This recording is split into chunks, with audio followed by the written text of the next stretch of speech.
Welcome to Solvetic, your channel to always learn technology easily. Below in the description, you will find useful links we used in this video.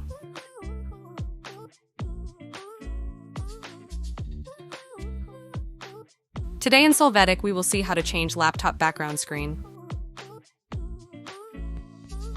You will right-click on the Windows desktop to choose the option, Personalize. There, you must go to the background section. You have some options in the section, Personalize your background. If you choose Picture, you have some default options to use.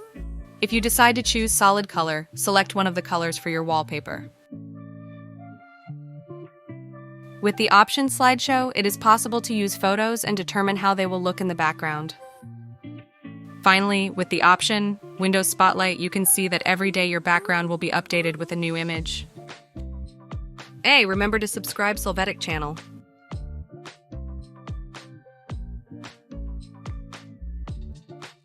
We hope it has been helpful for you.